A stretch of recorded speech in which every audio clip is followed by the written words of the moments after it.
Hello everyone, welcome to all in study time channel. जैसे कि आप देख पा रहे हैं यहाँ पे हमने लिया है आज एच पी टेट आर्ट्स का पेपर, जो कि 17 नवंबर 2024 को हुआ था। तो आपको पता है हम यहाँ पे साइकोलॉजी पोर्शन डिस्कस करते हैं, जो कि आपका टेट के लिए और टीजीटी के लिए एंड पीजीटी के लिए जो है वो इम्पॉर्टेंट है। तो यहाँ पर हम कुछ क्वेश्चंस लेके आए हैं आज आपके पास, और विद एक्सप्लेनेशन ये रहेंगे। तो इम्पोर्टेंट होने वाले हैं, ध्यान से देखिएगा और ट्राई करिएगा कि कितने क्वेश्चन जो है वो आपके इसमें ठीक होते हैं। तो फर्स्ट क्वेश्चन है, psychology is the science of human behaviour. The term behaviour includes, मनोविज्ञान जो है वो मानव व्यवहार का विज्ञान है। व्यवहार में निम्नलिखित में से कौन सी क्रियाएं शामिल है? बिहेवियर में जो है वो कौन सी क्रियाएं जो है वो शामिल है? तो बिहेवियर में आपकी कॉग्निटिव भी होती है, क्रियात्मक क्रिया भी करते हैं हम। कॉग्निटिव भी होती है, मतलब कि संज्ञानात्मक, जो कि हमारे मन बुद्धि से रिलेटेड। एंड अफेक्टिव भी होती है, भावनाओं से भावनात्मक। तो अफेक्टिव भी होती है। ठीक है, तो इसका जो आंसर होगा वो आएगा D, all of the above. Yes, D उपरोक्त सभी। एक्सप्लेनेशन देखते हैं। Human behaviour includes cognitive means action, cognitive means thinking and understanding, यहीं से भी आपके क्वेश्चन बन सकते हैं आगे। And affective means emotional activity. So psychology studies all these aspects of behaviour. आगे हिंदी में भी आप पढ़ सकते हैं। नेक्स्ट क्वेश्चन है, in which method are the mental disorders of an individual studied. किस विधि में व्यक्ति के मानसिक विकारों का अध्ययन किया जाता है? तो जिसमें हम व्यक्ति के मेंटल डिसऑर्डर की स्टडी करते हैं बोलते, वो कौन सी विधि होती है? क्या वो एक्सपेरिमेंटल मेथड होता है? ये तो आएगा नहीं। क्या वो इंट्रोस्पेक्शन मेथड होता है? अंतःप्रेक्षण ये भी नहीं होगा।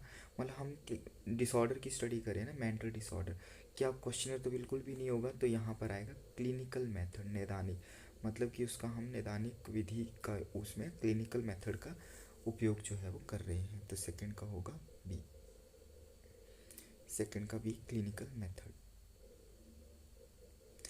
So the clinical method involves detailed observation and analysis of individual with mental disorder which helps in diagnosing and treating them, कि उसको डायग्नोज करना और उसका उपचार करना, ट्रीटमेंट देना। Next question, which branch of psychology describes the process of growth and development. मनोविज्ञान की कौन सी शाखा वृद्धि और विकास की प्रक्रियाओं का वर्णन करती है? तो साइकोलॉजी की बोलते कौन सी ऐसी ब्रांच है जो कि process of growth and development की जो है वो उसका वर्णन करती है? तो यहाँ पर चाइल्ड साइकोलॉजी नहीं होगा कि मानो कौन सी शाखा वृद्धि और विकास। तो विकास से रिलेटेड मतलब डेवलपमेंट वर्ड यूज़ हुआ है, तो आप डायरेक्टली जो है वो फिजियोलॉजिकल भी नहीं होगा, ऑल ऑफ द अबव तो आएंगे नहीं। तो यहाँ डेवलपमेंट साइकोलॉजी, मतलब ग्रोथ एंड डेवलपमेंट की बात हुई है ना, तो डायरेक्ट आप आंसर कर सकते हैं ग्रोथ एंड डेवलपमेंट की, कि डेवलपमेंट साइकोलॉजी होगा वो। तो answer is development psychology. And development psychology focuses the physical cognitive. अब जरूरी नहीं कि एक एक पहलू से नहीं है ये।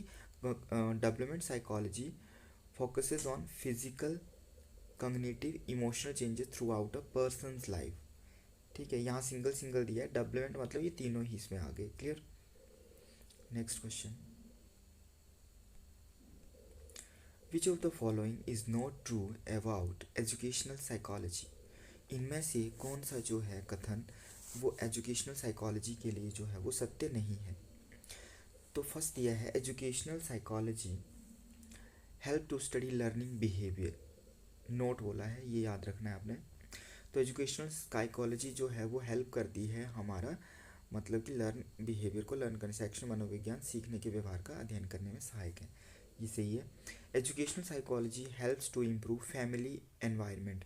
फैमिली एनवायरनमेंट जो है इसको अभी हम ऐसे रखते हैं, educational psychology helps to arrange proper learning situation, yes ये भी बिल्कुल सही है। Educational psychology helps in selecting appropriate evaluation techniques, तो शैक्षिक मनोविज्ञान उचित मूल्यांकन तकनीक के चयन में सहायक, ये भी ठीक है। यहाँ पर not true about education psychology वो होगा education psycho help to improve family environment की इम्प्रूव में, इसमें इसका रोल नहीं है, ठीक है। तो ये second is the correct answer.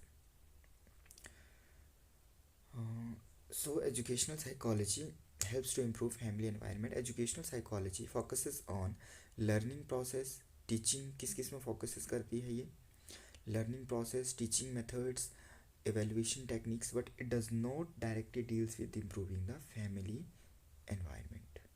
Clear? तो note में ये वाला है. So the next question, who is the propounder of structuralism? रचनावाद का प्रतिपादन किसने किया? तो रचनावाद का प्रतिपादन जो है अगर हम डायरेक्टली यहाँ बात करें तो वो है विलियम वुंट। विलियम वुंट, तो ये देख सकते हैं William Wundt is known as the father of modern psychology, ये भी क्वेश्चन बनता है। He is also known as the father of modern psychology and the founder of structuralism. Structuralism रचनावाद के फाउंडर भी बोला जाता है। Which focuses on analysing the basic components of the mind, तो ये भी पूछा जाता है basic components of the mind, तो इन्होंने फोकस किया है। Next question, dash represent the moral aspect of psyche, मन के नैतिक पहलुओं का प्रतिनिधित्व करता है। मन के जो नैतिक पहलू है उनका जो प्रतिनिधित्व करता है ईद ईगो, उसमें आएगा आपका सुपर ईगो। तो देखते हैं super ego according to Freud, Freud ने दिया है ये id ego and super ego की थ्योरी जो है। The super ego represent the moral and ethical aspects of psyche, moral and ethical aspects of psyche guiding individuals to distinguish right from wrong, जो व्यक्ति को सही और गलत में अंतर करने में मदद करता है। Next question, according to Piaget during which stage does the child start thinking in abstract form, पियाजे के अनुसार बोलते किस अवस्था के दौरान बच्चा अमूर्त रूप से सोचना शुरू करता है। अमूर्त रूप से अब्स्ट्रैक्ट थिंकिंग जो है वो सोचना शुरू करता है, तो वो आपकी आएगी सेंसरी मोटर नहीं है ये, वो आएगी आपकी डायरेक्टली बताऊँ आपको तो फॉर्मल ऑपरेशनल स्टेज, तो याद रखना है इम्पोर्टेंट है formal operational stage. Formal operational stage यहाँ पढ़ सकते हैं आप।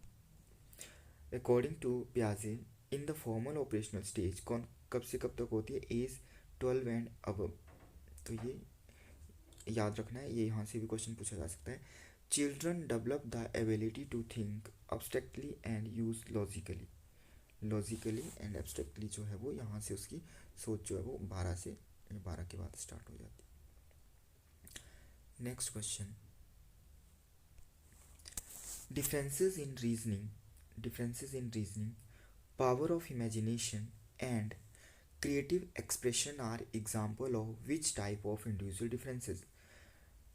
डिफरेंस रीजनिंग मतलब तर्क, कल्पना शक्ति और रचनात्मक अभिव्यक्ति में अंतर, इनमें अंतर किस प्रकार के व्यक्तिगत अंतर के उदाहरण हैं। And creative expression are example of which type of individual differences, तो ये आपका रीजनिंग हो गया, पावर ऑफ इमेजिनेशन हो गया, क्रिएटिव एक्सप्रेशन हो गया, तो ये जो है वो आपके है मेंटली सॉल्व करने वाला, ठीक है मेंटली है ये, फिजिकल तो है नहीं, लर्निंग भी नहीं आएगा, नन में तो आएगा ही नहीं, और क्या होगा mental differences, B is the correct answer. Explanation देखते हैं, मेंटल डिफरेंसेस मानसिक अंतर, mental differences refers to variations in intellectual abilities, creativity and reasoning among individuals, कि मानसिक अंतर में से तात्पर्य व्यक्तियों के बीच बौद्धिक क्षमताओं, रचनात्मकता और तर्क शक्ति में भिन्नताओं से है। नेक्स्ट क्वेश्चन,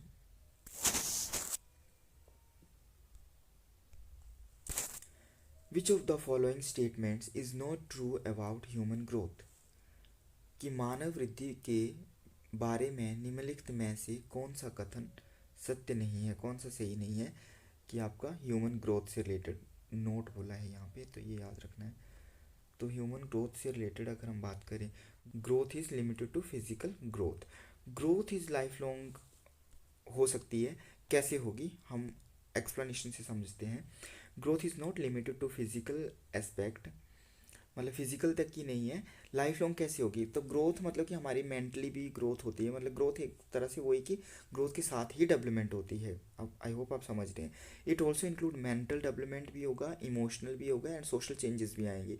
तो ये सारी चीज़ें मतलब चेंजेस आते रहते हैं। बट अगर हम बॉडी के जो है वो अगर हाइट वेट तक की बात करें, तो वो भी जो है वो आपका क्या होता है, मतलब कि एक वो भी जो है मतलब उसमें भी चेंजेस आते रहते हैं। तो यहाँ पर करेक्ट आंसर जो hence it is a life long process ये है। बट आपका जो है वो ए वाला जो है वो नहीं होगा, जिसमें कि आपका ओनली वाला है, ठीक है। सो प्लीज़ करेक्ट कर लेना इसको। तो growth is limited to physical growth only. Clear.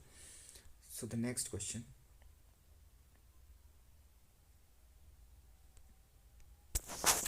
which of the following represent the natural ability to perform a specific activity, निम्नलिखित में से कौन किसी विशेष क्रियाकलाप को करने की प्राकृतिक क्षमता का प्रतिनिधित्व करता है। Which of the following represents the natural ability to perform a specific activity, निम्नलिखित में से कौन सा किसी विशेष क्रियाकलाप को करने की प्राकृतिक क्षमता, नेचुरल एबिलिटी की बात कर रहे हैं। तो यहाँ पर नेचुरल एबिलिटी की अगर हम बात करें तो यहाँ पर आएगा एप्टीट्यूड। एक्सप्लेनेशन देखते हैं।